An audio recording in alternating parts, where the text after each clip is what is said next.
নমস্কার বন্ধুরা, সবাই কেমন আছো? তো আশা করি সবাই ভালো আছো। আজকে একটি পনিরের রেসিপি নিয়ে চলে এলাম।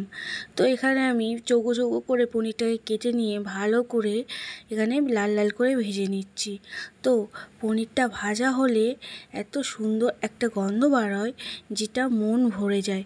তো কার কী মনে হয় জানি না, কিন্তু আমার পনিরের গন্ধ খুবই ভালো লাগে আর পনিরটা খেতেও ভালো লাগে। তো আমি উল্টে পাল্টে লাল লাল করে পনিরটাকে আমি ভেজে নিচ্ছি এখানে। তো তোমাদের পনির কেমন লাগে বন্ধুরা, সবাই একটু কমেন্টে বলো।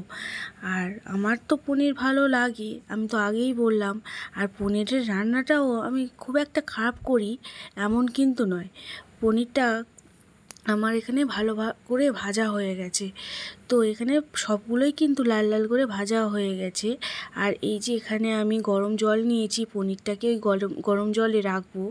তো পনির গরম জলে রাখলে কিন্তু এই যে শক্ত একটা পনিরের ভাব থাকে, সেটা গরম জলে দিলে পুরো একদম নরম স্পঞ্জি টাইপের হয়ে যায়।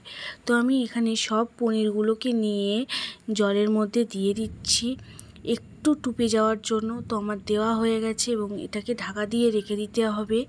তারপর কড়াইয়ে ওই যে পনির ভাজার তেল ছিল, তার মধ্যে আরেকটু তেল দিয়ে আলু কেটে রেখেছিলাম, এই যে আলুগুলোকে ভালো করে লাল লাল করে ভেজে নিতে হবে। তো আমি এখানে আলু ভাজার সময় একটু নুন দিয়েছিলাম যাতে আলুগুলো লাল লাল করে ভাজা হয়। এই যে এখানে আমি এবারে দিয়েছি কাঁচা লঙ্কা আর ক্যাপসিকাম, এগুলোকে ভালো করে ভেজে নিচ্ছি।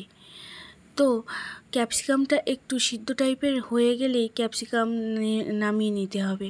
তো আমি এখানে ভালো করে নাড়িয়ে চাড়িয়ে একটু নুন দিয়ে চাপা দিয়ে দিয়েছিলাম। তারপরে ক্যাপসিকাম ভালো করে ভাজা হয়ে গেছে, এরপর দিয়ে দিতে হবে আদা। তো যেহেতু নিরামিষ পনির, ওই জন্য আমি রসুন ব্যবহার করিনি, আদাটাই দিয়েছি। তো আদা দিয়ে একটু ভালো করে নেড়ে চেড়ে আদার কাঁচা গন্ধটা চলে গেলেই দিয়ে দিতে হবে টমেটো। তো টমেটো দিয়ে ভালো করে নাড়িয়ে চাড়িয়ে এখানে দিয়ে দিতে হবে নুন টমেটোকে গলার জন্য। তো আমি এখানে ভালো করে নাড়িয়ে চাড়িয়ে নুনটা দিয়ে একটু চাপা দিয়ে দিয়েছিলাম। তো ভালো করে টমেটোটা গলে যাওয়ার পর দিয়ে দিতে হবে আলুগুলো। তো আলুগুলো দেওয়ার ভিডিওটা আমি আর তুলতে পারিনি। তো সব কিছু দেওয়া হয়ে গেলে এই যে জিরের ভিডিওটা আমি তুলেছি, যে জিরে দিয়েছি। তো এই আলুগুলো ভালো করে ফুটে গেলে তারপর পনির দিতে হবে, পনির দেওয়ার পরে দিতে হবে জিরে, তারপর দিতে হবে গরম মশলা। আমি শাহি গরম মশলা ব্যবহার করেছি। তারপর একটু সেন্ট হওয়ার জন্য কাসুরি মেথি দিতে হবে। তো আমি এখানে এভারেস্টের কাসুরি মেথি ব্যবহার করছি। তো বন্ধুরা, সব তরকারিতে এই কাসুরি মেথি দিলে না একটা আলাদাই রকমের টেস্ট হয়। তো এই যে আমার পনিরের তরকারি রেডি হয়ে গেছে। তো আমার তো খেতে খুবই ভালো লেগেছে। তোমাদের রান্নাটার রেসিপি কেমন লাগলো একটু কমেন্টে ঝটপট বলে দাও।